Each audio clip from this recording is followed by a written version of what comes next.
Hello there. Are you ready? You're probably all sitting there going, hey, it's been a while. Where's number 33? I'm sure you're all saying that. Okay, well, uh, I'll be honest with you. I'm certain that I've spent more time on this one than any other so far. A week goes by and it's like, am I still working on that one verse? That one verse, not even a chapter. Just I don't know, trying to understand a little bit better. I have no expectation of gaining a full understanding, whatever that is, of everything that Isaiah meant at the time he was saying it. Nah, I can't expect that at all. And I guess really the most important thing of all is to understand what the Lord wants me to understand this time around, right? What am I ready for right now? What's he gonna share with me? But I do think that there is value in stopping and giving it a really good, try. Do as much research as you can with the sources that you've got and the time that you've got, and see what you can come up with. I think there's value in the struggle, right? It's almost like life. So, anyways, we're going deep with some Isaiah today, and this is going to be we're gonna do some geography, and because here's the reason why. One of the things that I think is helpful in with Isaiah is, where possible, to try and decode some of what he's saying. Because if you have too much stuff that's just like, I don't know what that means. I don't know what that means. You start to become numb to it, and you stop trying to even, try to understand what it means. And that's not okay, because I think there's a lot that's pretty understandable, if you just get out a map and keep track of some names and stuff like that. So you are welcome. I did this for you. And for me. So I was having a hard time keeping it all straight. And there's a lot of timelines out there that, of the Old Testament, biblical times and all that. And I couldn't use any of the ones that I found. They didn't quite highlight what I was trying to do without just being even more confusing than all of it. Okay, so basically, Adam's out here somewhere, more than 4,000 years before Christ, BC. And then you get, well, if you're coming along, you get Enoch over here. We don't hear a lot about him in the Bible. And then, of course, Noah is born. Remember, people live a very long time. Each one of these little dots is 100 years. Yep, 100 years per dot. So Noah, and then whoop, there's the flood. Isn't that nice? I made it blue. And now we start in with the patriarchs, right? Abraham, Isaac, Jacob, the 12 sons of Jacob, who become the 12 tribes, right? And during their lifetime is when they go to Egypt, right? You're with me. And now they're in Egypt this whole time, captivity in Egypt. And then along comes Moses here. And by the way, all these are very approximate. Moses gets them out of Egypt. Thank you, Moses. And they wander in the wilderness for 40 years. I know, I just said that's 100 years, and it's 40. It's 40, whatever. Next up is, they enter the land of Canaan, which is the promised land, and they kick everybody out, mostly. They were supposed to kick everybody out. They didn't kick them all out. And so now we've got all the 12 tribes in the land of Canaan. And then, a couple hundred years later, the 12 tribes split. And so now we've got Judah on the south and Israel on the other 10 tribes on the north. And they're not getting along very well. Excuse me. Sorry. I don't actually have a cold, and I don't have the you-know-what virus either. I went for a bike ride yesterday, of all the dumb things. And sometimes when it's early in the season and you breathe too hard, then you get this. Anyways, so then we get into Saul, David, and Solomon, right? And hey, yay, there he is. There's Isaiah. Okay, so we're actually close to the end of the chronologically speaking, the end of the book of the Old Testament. But so what's about to happen, Isaiah's time, he's prophesying right before Assyria is going to come and really make things difficult, stir things up, and make everybody miserable. And so that happens actually at the latter part of Isaiah's life. And then after that, the Babylonians are going to come in and completely wipe everything out. And so Isaiah, in his prophesying, some of what he's prophesying is immediate, and it's referring to the Assyrian captivity. Some of it is more applicable to the Babylonian captivity, which is a much more thorough cleansing or destruction of the land. And then, of course, some of his prophecies have to do with Christ's time, and then the last days, our days, right? And in fact, as we talked about before, to a great extent, the prophecies can be applied. So the same words, you can look at that and say, oh, yeah, okay, that describes the Assyrian or the Babylonian captivity. Yes, it does. But there's also a lesson in there because it could easily also apply to the last days or other. So it's kind of one of those things. Remember Nephi, basically, a couple chapters ago?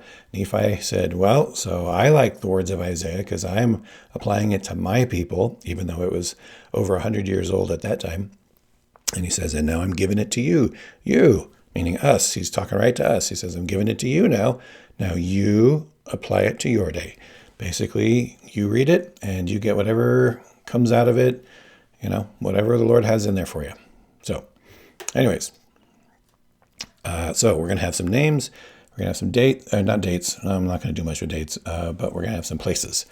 And we'll have a little bit of, thank you, BibleHub.com. We're going to have a little bit of alternate translation options to consider to try and give a little bit more light on the subject. So here we go.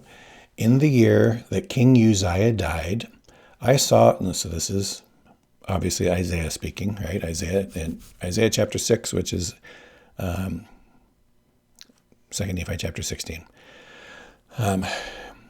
In the year that King Uzziah died, I saw also the Lord sitting upon a throne, high and lifted up, and his train, or his robes and his glory, filled the temple. Above it stood the seraphim. Each one had 6 wings.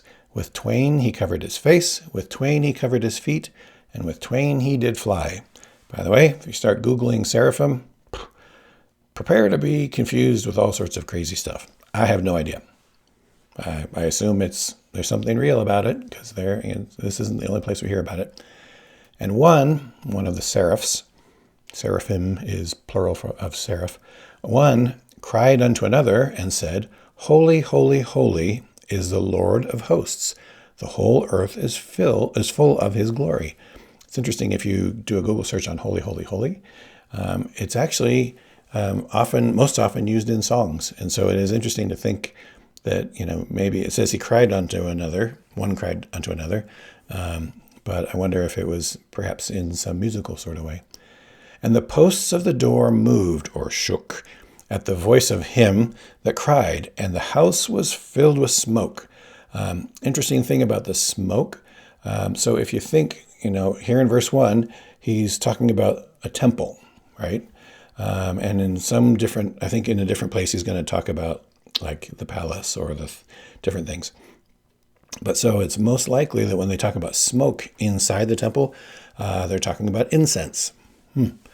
And so that actually comes into play here in just a second. So the incense is what is burned in one of the altars that inside the temple, the Jewish temple.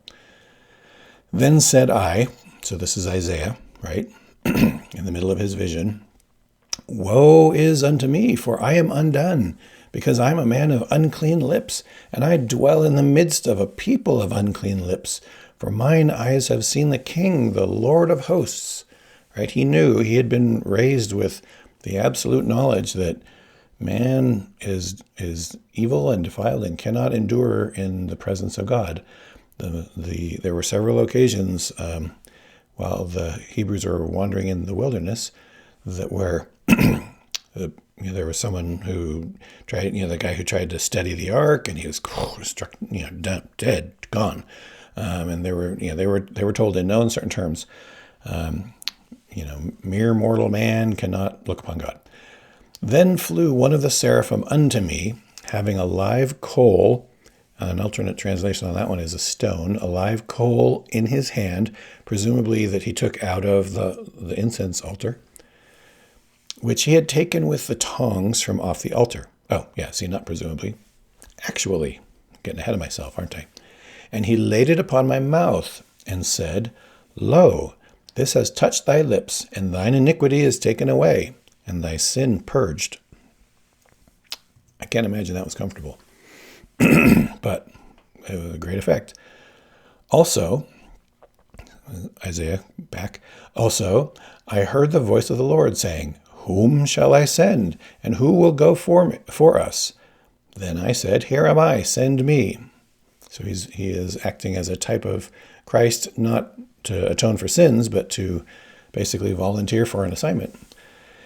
And he said, Go and tell this people, hear ye indeed, but they understood not, and see ye indeed, but they perceived not. Now this is confusing because of the tenses. He's talking in the future, go and do this, and then he's sort of speaking in the past, they understood not. And I think what he's trying to say is, I want you to go and tell these people to hear and to see, but they're not going to hear and to see. I need you to tell them because they need to be told, but don't get your hopes up. They're not going to listen to you. They're not going to understand what you're saying, but you still need to go tell them. Make the heart of this people fat and make their ears heavy and shut their eyes, lest they see with their eyes and hear with their ears and understand with their heart and be converted and be healed. This is interesting. This is similar to what Christ was accomplishing with the use of his parables, right? That there were those who weren't ready for plain truth, and so he spoke in parables so that they wouldn't understand and couldn't understand because they were too shallow in their thinking and did not have the Spirit with them. I don't know that the Lord. It doesn't really seem right to me that the Lord is telling Isaiah, don't benefit the people. I think that in terms of what the real meaning in there is, we're always going to come back to, like, when it gets confusing, I think the thing that you need to come back to is, what do we know? We know for sure the Lord loves his children, all of his children, even the ones that are complete screw-ups, right? He loves all of his children. But there are things that he can do and things that he can't do for his children based on what they're doing and what their condition is and things like that.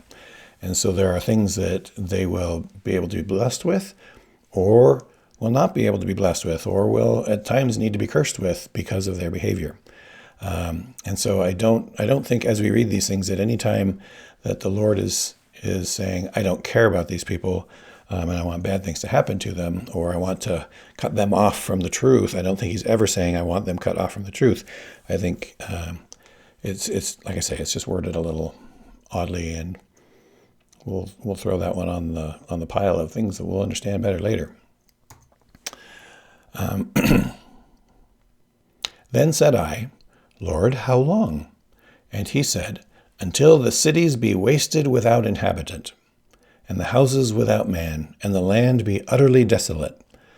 So I guess maybe the question that he's asking how long about is, how long will the people be in this state of ignorance, right? And so he's saying, you'll know it'll be until then. And then the Lord have removed men far away, for there shall be a great forsaking in the midst of the land.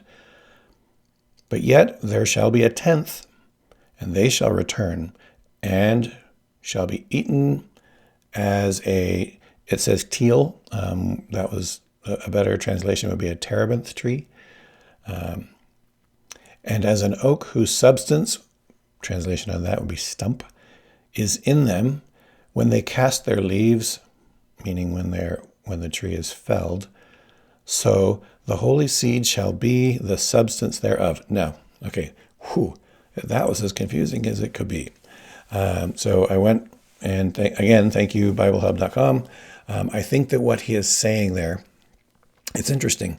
The terebinth tree, it's the source of turpentine, and it has many different uses. It's kind of a bitter thing, but it has little leaves and what there's like a nutritional or a medicinal value to it when you prepare it in certain ways, and it's also very resilient. You can just beat the heck out of it, and it seems to survive in very barren areas and things. So it's interesting that he used that analogy. And basically he's saying, you can just knock this tree down, cut off all the branches, whatever, leave nothing behind but a stump, and still it's going to sprout, right? It's still going to sprout. And so what he's saying is about the children of Israel, they're going to be wiped out, they're going to be abused, and even after they get their branches chopped off, or beaten back, the abuse still isn't over. There's going to be more, right? When they cast their leaves, but anyways, bottom line is he's saying it's going to be a rough road, but there's still going to be some substance. There's going to be life left, and it's going to come back. Okay, so that was the end of that. And then they're thinking it's maybe 10 years later is when he begins now in Isaiah chapter 7, which is recorded in 2 Nephi 17. So I hope you like the map. I took someone else's map and plopped the pieces that we need over top of it. And I am not a historian or any of those professionals, so this is my crappy map, and I think it is relatively accurate-ish, but don't ask me for exactly what period of time. So if you're a historian, and you're saying, hey, wait, it didn't do that, great. Shh. And it came to pass in the days of Ahaz, I'm also not a pronouncing genius either, in the days of Ahaz, the son of Jotham, the son of Uzziah, king of Judah. Okay, so here, let me point with this. So now we're talking about this guy down here, King Ahaz or Ahaz. Should we say Ahaz? Let's go with Ahaz. Sounds more kingish. Ahaz, who is now the king of Judah. And it came to pass in the days of blah, blah, blah, the king of Judah, that Rezin, shall we say Rezin? Again, I don't know. Rezin, king of Syria, up here in the red, and Pekah, the son of Remaliah, king of Israel, went up toward Jerusalem. So let's go back and say that again. Because it's kind of confusing, right? He's saying in the days of King Ahaz, the king of Syria and the king of Israel got together and came down here to war, right? So these two groups, these two countries, these two groups of people got together and came down here and declared war on Judah. Now, just as kind of a quick little, very interesting thing, and I love this little tidbit. It says, went up toward Jerusalem. Okay, went up. So they're up here, and here's Jerusalem down here, right? Went up towards Jerusalem. Why do they say that? Well, let's take a look. So the capital of Israel is Samaria, and that is at 1,800 feet above sea level. And Jerusalem is at 3,800 feet above sea level. So it's 2,000 feet higher. And they're walking, right? They're not in, Hummers or Jeeps or anything like that. They are walking. Maybe they're camels or horses or something are walking. And so those 2,000 feet in the desert, they felt every little step of it, every rock, every bit. And so that was no joke of a climb to get there. But the cool thing is in the Book of Mormon, all over in the Book of Mormon, as we get into the later parts, they're going to talk about going up to the land of Nephi and down to the land of Zarahemla. And guess what? Zarahemla's on the north and Nephi's on the south. And that's because they're referring to elevation, not to north and south. And isn't that cool that the Book of Mormon is so consistent with this Hebrew way of referring to the elevation rather than the north-south when they talk about these sorts of things. It's a silly little thing, but I think it's pretty cool. Okay, so the green and the red are getting together and coming down to battle against the blue, Jerusalem. Okay, and it was told the house of David, which is Judah down here, saying, and I assume what they mean is that the Lord told them through his prophet, Syria is confederate with Ephraim, which is another way of saying Israel. Ephraim, the tribe of Ephraim is located down here, but essentially they represent all of Israel. And his heart was moved, and the heart of his people, as the trees of the wood are moved with the wind. Okay, so they've been warned, hey, these two are getting together and they're coming at you. Get ready. Then said the Lord unto Isaiah, Go forth now to meet Ahaz, the king of Judah, thou and Shear-Jashub thy son, at the end of the conduit of the upper pool in the highway of the fuller's field. Blah, blah, blah. Did you get all that? How's that for a location? It's actually not bad at all for a location. And that's part of what I wanted to just pause and show you, just so that you're not like going, this is, making my eyes bleed. So a fuller, they are people who deal with soap, right? And in this case, what they do is the sheep, right? Let's see. Did I talk about conduit upper pool highway fuller's field? So the fullers, what they would do is they would clean the wool from the sheep, right? Because there's gunk and oils and stuff like that. And so there was this area up here, and I don't know if you can read that says sheep pools. And so the little stream that would come down through, it formed pools right here. And so the fullers would be up here, and they would wash the sheep, right? And so that's the fuller's field. And so it's saying the conduit of the upper pool, see, there's two pools, the upper pool in the highway of the fuller's field. So he's just telling them, it's kind of like if someone said, hey, go meet in the church parking lot over by the dumpster, right? You'd know exactly where that was. I'm sure that everybody has a church parking lot with a dumpster in it. You'd know what they're talking about. And this is the Lord's way of saying to Isaiah, you go, tell Ahaz the king that you're going to meet him out in the church parking lot by the dumpster. Because isn't that what you'd ordinarily tell a king, right? Okay.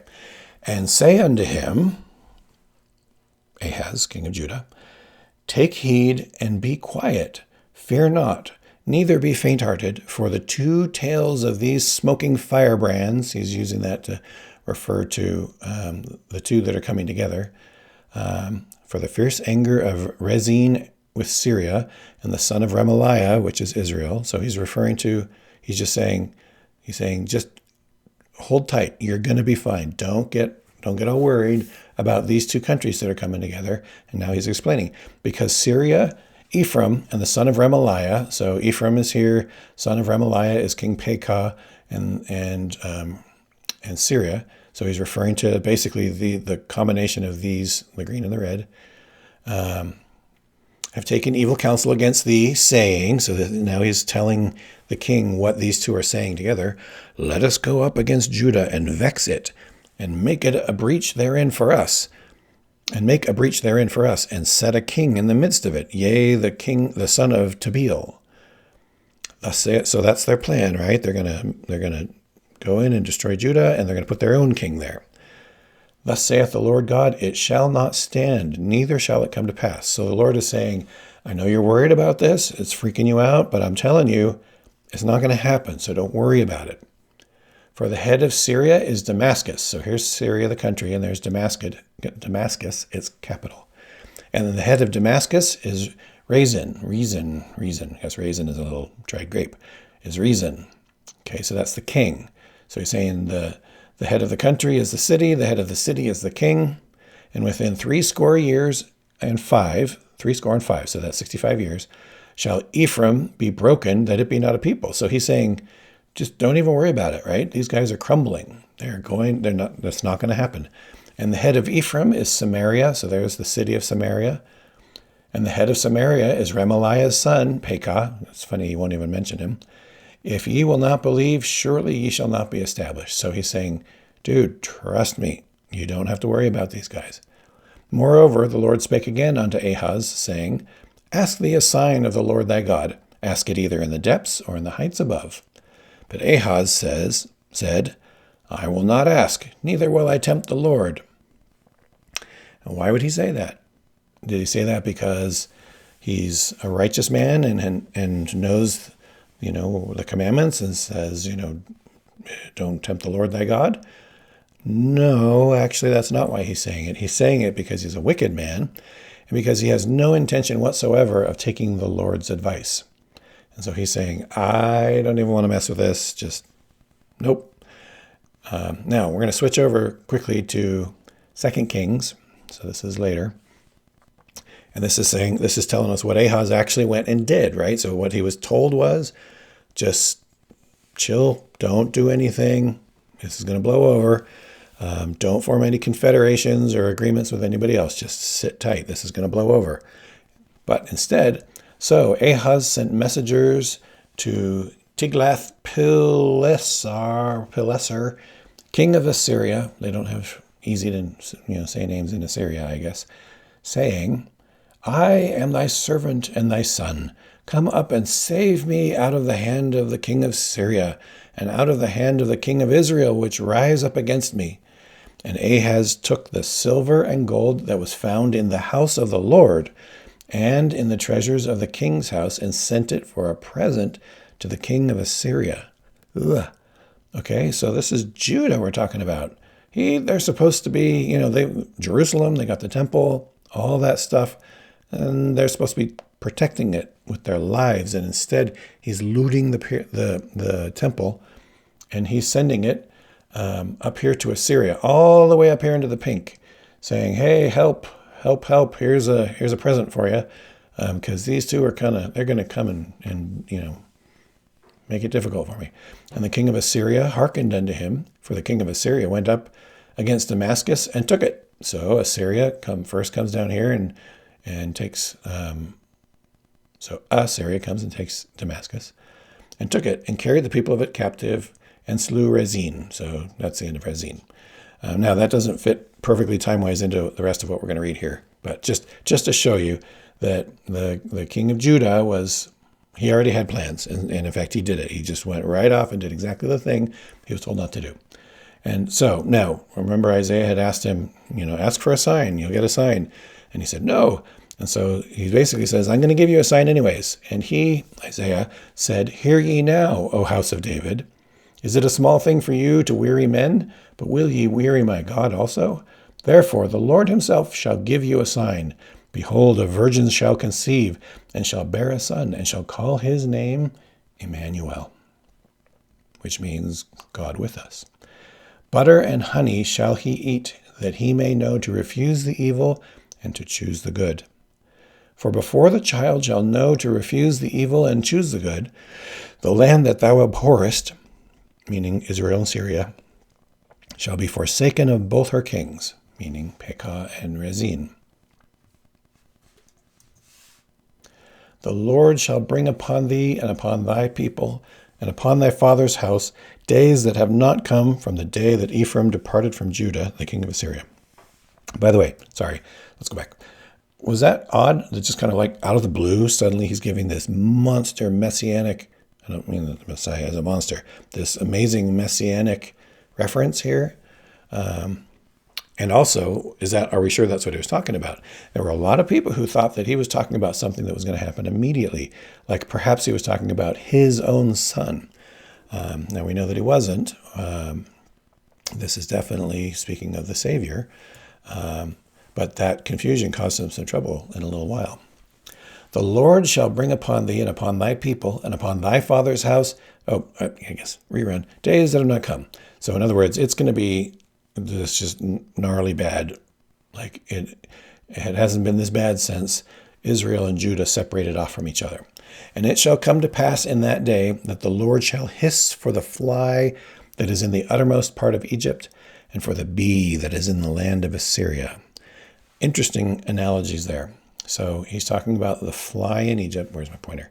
So now Egypt, one of the things that Egypt is very well known for, the Nile River, it's kind of off the map over here, and it is covered with flies. Okay, so that is interesting.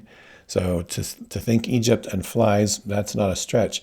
And Assyria did have plenty of bees, as just like any normal kind of a country would. But what is most likely the double meaning and the more important meaning, excuse me, the armies of the Egyptians were not well trained, but they were hordes. There was just like an infinite number. And so they just come swarming over everything, right? And they'll conquer you just by their vast numbers, even though they're not well trained. Whereas the Assyrian army were very skilled, very disciplined, very well trained, well armed, and they were compared in every way to the armies of the Romans. And so if you think of the difference between a bee versus a fly in terms of how it lives its life and its ability to sting or to annoy, that was probably the more important part of that reference there. And they shall come and shall rest all of them in the desolate valleys and in the holes of the rocks and upon all thorns and upon all bushes. Meaning they're going to come and just surround you, and they're not leaving. Like, it's going to be miserable, and you're not going to be able to get away from them.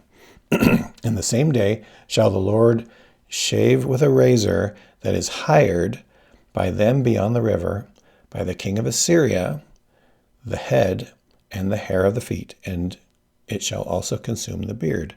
It's a very interesting thing that he's talking about that. So a razor that is hired, so an army that is from the outside. And so he's talking to Judah here, right? He's saying, basically, you're the idiot who's paying for the Assyrians to come down here. But guess what? Even though you're paying for them to come down here, you're going to regret it yourself. And it is fascinating that he talks about being shaved with a razor, the head and the hair of the feet and the beard. Now, it may mean that it's going to stink, and so sucks to be you. But it is also interesting, if you look in Leviticus 14:9, this section of Leviticus is crazy. All the different instructions for becoming ritually clean, right? Under different circumstances, they are so specific. And this is talking about how to become ritually clean if you came in contact with someone who has leprosy, or if you have it yourself, right? And it talks about shaving all the hair off of his head and his beard and his eyebrows, and all his hair he shall shave off. He shall wash his clothes and wash his body in water, and he shall be clean. But so isn't that interesting? Leprosy. And so if you think about it in a way, what the Lord might be saying here is that this people has become leprous with sin, right? Their sinfulness has become so gross that they are like the leper in truly being unclean. And so the treatment that they're going to receive is going to be as severe in a way as what the cleansing process for a leper was. And it shall come to pass in that day, a man shall nourish or raise a young cow and 2 sheep. And it shall come to pass, for the abundance of milk they shall give, he shall eat butter, for butter and honey shall everyone eat that is left in the land. So that's an interesting thing. It's like, wait, what? So wait, are you saying that it's going to be awesome because they get to eat butter and honey? Like, hey, give me some bread and butter and honey, and I'm psyched. That's great. But I think what he's saying here is this is as opposed to having an agricultural society where you're growing crops and things like that is necessary for feeding large numbers. He's saying for everyone, shall everyone eat that is left in the land. So I think what he's saying is the land is going to be depopulated. There will be so few people that a young cow and 2 sheep will be sufficient to feed him, and that he's eating the products of those. The butter and the honey from the bees, the real bees, not the Syrian bees. And so I think what he's saying is that it's going to be left just lifeless, right? There's just going to be so few people, and they're going to they'll have, it's interesting also that he's talking about a young cow and 2 sheep, because typically when the armies would come through and destroy or conquer a land, they would take all of the adult livestock with them as well. So, assuming like they're taking all the useful animals and leaving behind just the little garbage animals that they don't care about. And it shall come to pass in that day, every place shall be where there were 1,000 vines at 1,000 silverlings or shekels, which shall be for briars and thorns. So now, again, that's like, wait, what? So it took a while, figured it out. So 1,000 vines at 1,000 silverlings. So a silverling per vine, basically, what that is talking about, it's describing the very finest and most highly valued vineyards. Right? And these vineyards take generations and generations to get to the point of excellence, right? And that's a very good price for them that they're talking about there. And so he's saying that the finest of their vineyards and all that will be left just to run rampant for briars and thorns. It will no longer be cared for because there will not be people there to care for them. Okay. With arrows and with bows shall men come thither, because all the land shall become briars and thorns. And all the hills that shall be digged with the mattock, there shall not come thither there shall not come thither the fear of briars and thorns, but it shall be for the sending forth of oxen and the treading of lesser cattle. So what they're saying is that hunters might come there because basically the land that used to be this beautiful agricultural land, vineyards and well-tended fields and things like that, instead is going to be completely overrun and gross. And the only things that are going to be there are the types of beasts that people would hunt, and that also, oxen and lesser cattle that don't care about briars and thorns. It's going to be just a wasted space except for those sorts of creatures. Okay, 1 year later. That's a SpongeBob reference there for those of you who caught that.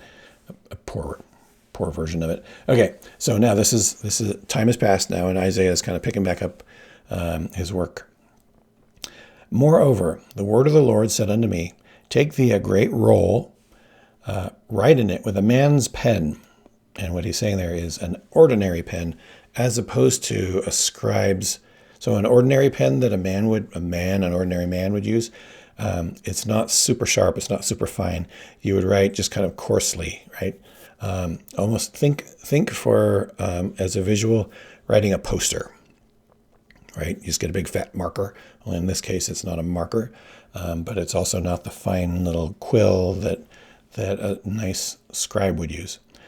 So great roll, write in it with a man's pen concerning Maher-shalal-Hashbaz. That's his son to be. And I took unto me faithful witnesses to record. So remember I had said he had that promise, or the prophecy earlier about the Savior, and it was about the Savior, but a lot of people thought it was about something that was supposed to happen immediately, and it didn't happen. And so now that's caused some grief. And so now he's wanting witnesses. He wants it written in big, bold letters. And I took unto me faithful witnesses to record Uriah the priest and Zechariah the son of Jeberechiah. That guy. And I went unto the prophetess, and she conceived and bare a son. Now we assume he's talking about his wife. We are not sure that she is actually a prophetess, meaning that she gave prophecy, right? We do not know that, but it could well be that it was just simply a title of honor because she was the wife of the prophet. We don't know. She conceived and bare a son. Then said the Lord to me, call his name Maher-shalal-Hashbaz. So if you're searching for a name for your next kid, there's a thought, just a thought. For behold, the child shall not have knowledge to cry, my father and my mother, before the riches of Damascus and the spoil of Samaria shall be taken away before the king of Assyria. So verse 4, what he's saying is he's not even going to be old enough to say mommy, daddy before Damascus is gone. Right? Let's see, where are we? The Lord, so yay, map. Okay, so here's Damascus up here. So he's saying basically this child that is now being conceived, so in no more than 9 months, and how long before a kid can start to say mama, dada? So that amount of time frame we're talking about, and the capital of Syria here is going to be gone. The Lord spake also unto me again, saying, for as much as this people refuseth the waters of Shiloah that go softly, Shiloah These are the waters of the temple, right? The waters that come gently down through Jerusalem from the top to the bottom. They are soft, they're gentle, and they're the waters that feed the temple, right? So lots of analogies there. And so he's saying, for as much as this people, the Israelites, refuse the waters of Shiloah that go softly, and rejoice in Rezin and Remaliah's son. So remember, Rezin up here and Remaliah's son. So he's saying that the Judahites, the Jews, if they're going to refuse the waters of the temple, and instead they prefer Syria and Israel, because a lot of the people were saying, let's just, do what they do. Let's be part of them because it's better to be with them than to be dead. Now and they were all becoming idol worshippers and wicked, all of them together. Now therefore, behold, the Lord bringeth up upon them the waters of the river, meaning the Euphrates, which is over here, which is a big monster river. Strong and many, even the king of Assyria and all his glory, and he shall come up over all his channels and go over all his banks. So the Euphrates River, which they weren't familiar with, during the flood season, it just, completely floods entire areas, right? And he shall pass through Judah, and he shall overflow and go over. He shall reach even to the neck, although he does not say over the head. And the stretching out of his wings shall fill the breadth of the land, O Emmanuel. I'm not exactly sure why he ends it with O Emmanuel. But so basically he's saying, right, remember, Judah has reached out to Assyria. Remember that thing out of the other scripture? Judah is reaching, or is wanting to reach out to Assyria to say, hey, come be our buddies and save us from these creeps.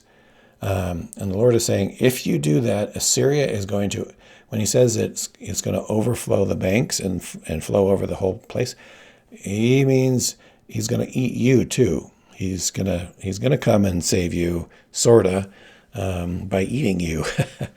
But it is interesting that he says it shall reach even to the neck. So it's like that tree analogy, right? It won't be complete. There will be a little bit left, but it's gonna be no fun. Associate yourselves, O people, and ye shall be broken in pieces. Right? So when he says associate yourselves, he's saying, yeah, sure. You go ahead and hook up with Assyria. You go ahead and do that, and you will be broken in pieces. And give ear, all ye of far countries. Gird yourselves, and ye shall be broken in pieces. Gird yourselves, and ye shall be broken in pieces. Take counsel together, and it shall come to naught. Speak the word, and it shall not stand, for God is with us. So what he's saying is, this is how they should be talking. This is how they should be talking, but that's not what they're doing. For the Lord spake thus to me with a strong hand, and instructed me that I should not walk, Isaiah, should not walk in the ways of this people, saying, say ye not a confederacy. To all to whom this people shall say a confederacy, neither fear ye their fear, nor be afraid. Sanctify the Lord of hosts himself, and let him be your fear, and let him be your dread. So this is what he's saying. Stop being afraid of what Israel and Syria can do. You need to be focusing on me, the Lord. You need to be focusing on being righteous. You do that, and I will take care of you, right? And he shall be for a sanctuary, but for a stone of stumbling, and for a rock of offense, to both the houses of Israel, for a gin, which is a trap. It's kind of a springing net trap, and a snare to the inhabitants of Jerusalem. And many among them shall stumble and fall and be broken and snared and be taken. Right? Now, think back to how often does captivity refer more to the captivity of ignorance than actual captivity? But here he's talking about both. Bind up the testimony, seal the law among my disciples. Kind of like, bind it up, seal the law, the end for now. So he's kind of laid it out there. He's like, come on, you guys need to do the right thing, or it's going to be bad. And so now this is Isaiah saying, and I, Isaiah, will wait upon the Lord that hideth his face from the house of Jacob, and I will look for him. In other words, I'll be patient. Behold, I and the children whom the Lord hath given me are for signs and for wonders. It's not a yawn. I did not just yawn. That's just me breathing. For signs and for wonders in Israel from the Lord of hosts, which dwelleth in Mount Zion. So isn't that important? And there's a good one for all of us, right? In the midst of all this intrigue, all this uproar and politics and fear and all of that, he's just going to quietly wait. The Lord is hiding his face right now from Jacob because Jacob doesn't deserve to have the Lord with him right now. And so as an individual, Isaiah is just going to take he and his family, and they're going to just be patient and do their best to be good and to wait. And when they shall say unto you, seek unto them that have familiar spirits.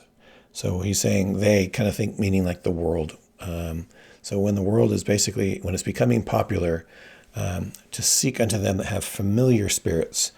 A familiar spirit is like someone who's trying to speak to the dead. Think of like if someone was trying to use a Ouija board or something like that. And unto wizards that peep and mutter. Should not a people seek unto their God for the living to hear from the dead? Right? So he's saying, stop with all this garbage. If you want to know what's going on, talk to God. He'll tell you everything you need. To the law and to the testimony. And if they speak not according to this word, it is because there is no light in them. So if these people that you're going to for advice, if they're not speaking according to the word, meaning the gospel or the law, it is because there is no light in them. And they shall pass through it hardly bestead, or meaning they'll pass through it dejected and hungry. And it shall come to pass that when they shall be hungry, they shall fret themselves, or become enraged, and curse their king and their God, and look upward. And they shall look under the earth, and behold trouble and darkness, dimness of anguish, and shall be driven to darkness. So all they'll see in those days is darkness. They wouldn't be able to see light if it was shining right at them. Now this is where he starts to turn. So he's painted a really dark, bleak picture about how things are going to be. Nevertheless, the dimness shall not be such as was in her vexation, when at first he lightly afflicted the land of Zebulun and the land of Naphtali, and afterwards did more grievously afflict by the way of the Red Sea beyond Jordan in Galilee of the nations. So he's, here up here in the north is Naphtali and Zebulun, right? So he's talking about that there were earlier days when things were pretty rough up here. Galilee, this is the Sea of Galilee right here, and so Galilee of the nations. There was many nations in here, especially with the Canaanites who were there before, right? So he's saying it's not going to be as bad as it was. Remember back then? And it won't be that bad. The people that walked in darkness have seen a great light. They that dwell in the land of the shadow of death, upon them hath the light shined. Thou hast multiplied the nation, and increased the joy before thee, according to the joy in the harvest, and as men rejoice when they divide the spoil. For thou hast broken the yoke of his burden, and the staff of his shoulder, and the rod of his oppressor.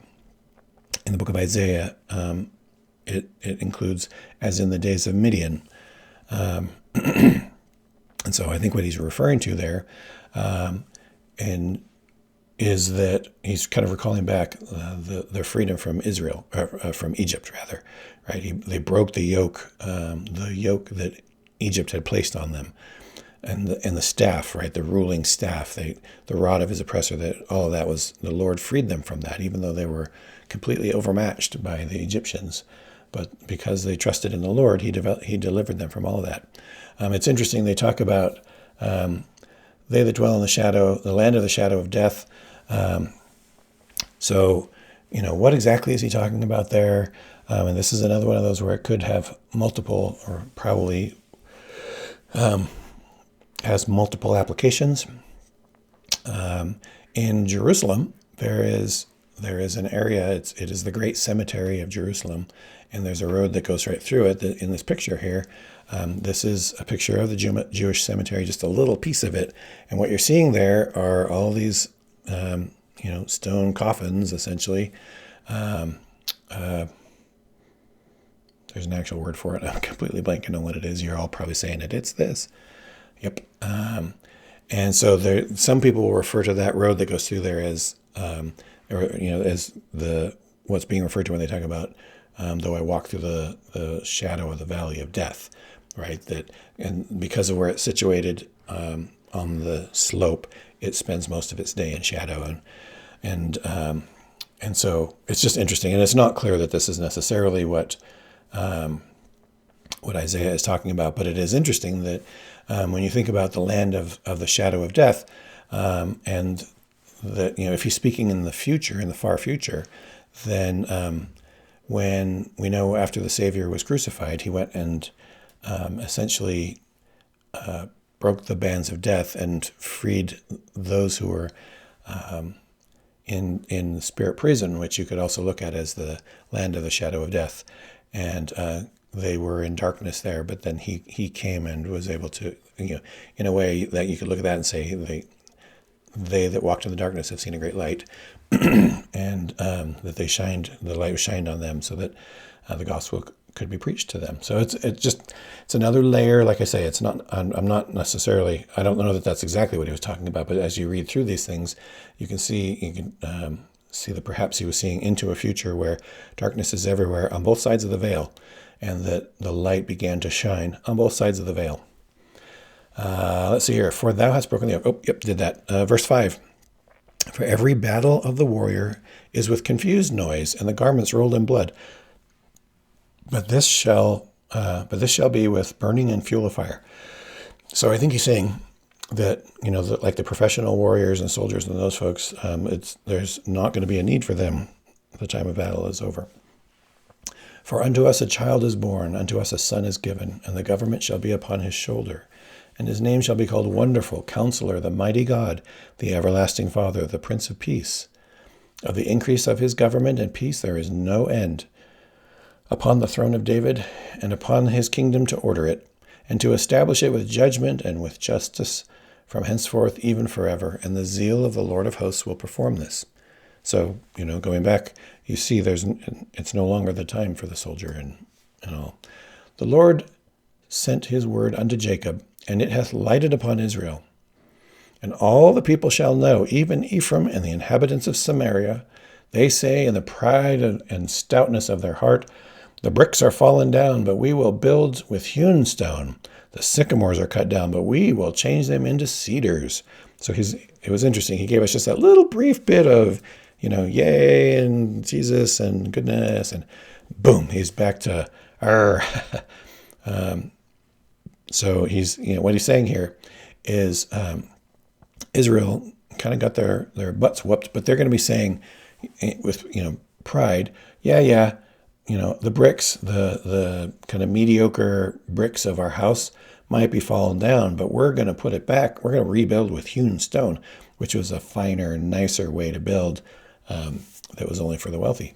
The sycamores are cut down, sycamores being kind of low-end lumber, right? But we will change them into cedars, being very rare and costly type of wood. So they're in their pride, they're saying, we might have suffered a blow, but we're going to rebuild and upgrade.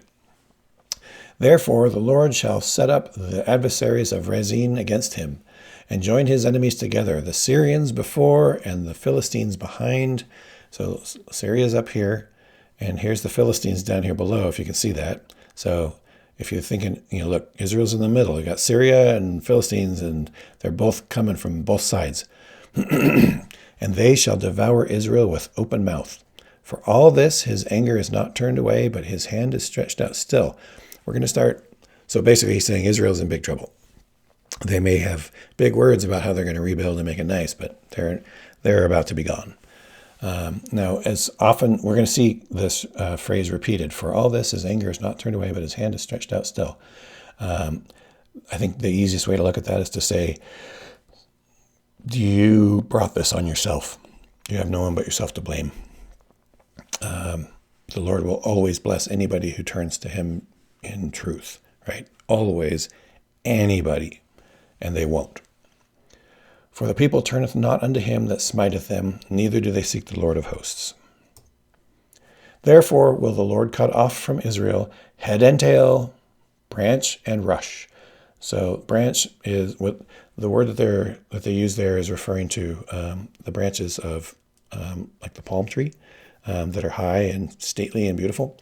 And the rush meaning, like from the rushes and the reeds that grow in the swamps, the lowliest of places, right? So the high and the proud and the lowly, the head and the tail. The ancient, or the elders of the people, he is the head, and the prophet that teacheth lies, he is the tail. So he's not talking about true legitimate prophets. He's talking about people who set themselves up as prophets, but teach lies. For the leaders of this people cause them to err, and they that are led of them are destroyed. Therefore the Lord shall have no joy in their young men, neither shall have mercy on their fatherless and their widows. Every one of them is a hypocrite and an evildoer. Every mouth speaketh folly. For all this, his anger is not turned away, but his hand is stretched out still. Right? So I think he's saying that it's throughout. Every single one of them have turned to evil. They've embraced it. And so they're going down. And yet, if any of them turn around, the Lord will be there. For wickedness burneth as the fire. It shall devour the briars and thorns. It shall kindle in the thickets of the forests, and they shall mount up like the lifting up of smoke. So I think what he's saying there is that the result of sin is sin, and the sinful will just basically consume each other in their sin, and they'll just be out of control. Through the wrath of the Lord of hosts in this land is the land darkened, and the people shall be as a fuel of fire. No man shall spare his brother. And he shall snatch on the right hand and be hungry, and he shall eat on the left hand, and they shall not be satisfied. And they shall eat every man the flesh of his own arm. I don't think they actually mean that they're eating themselves. I think that they mean that they're consuming they're going after their neighbor's stuff. And because your neighbor is considered your arm or part of your flank or your protection. Manasseh, Ephraim, and Ephraim, Manasseh, they together shall be against Judah. For all this, his anger is not turned away, but his hand is stretched out still. So usually he'll refer to just Ephraim and mean all of Israel, and Manasseh was in the territory just above Ephraim. And so he's just kind of mentioning them both at this moment. So things are looking pretty bleak, right? Pretty bleak. So we've been 57 minutes. I'm gonna pause this right here. The bleakness isn't done yet. We got some more, but we're gonna do that in a separate one. So here's my question: do we reach for his outstretched hands? Right? Things are bleak for the Israelites, and, with Isaiah here, super bleak. But he keeps saying, "My hands are stretched out still." Right? So do we reach for his outstretched hands when things are getting bleak for us, or do we try to solve things on our own? If we put our first focus on the Lord, he will fight our battles. He will conquer our enemies, no matter how big they are. And that's a promise. So coming up next, we will finish off with Isaiah 20 through 22. That's not the end of Isaiah, but that's the end of the grumpy part of Isaiah. And then he will talk about he kind of changes his tone for just the last little bit after that. But I don't think I'll mix those. Anyways, there you go. That was an awesome dose of Isaiah. You did good. I think you did good. I hope if you're still listening to me, then you did good. So it was fun, and we'll see you back in a bit for the next one.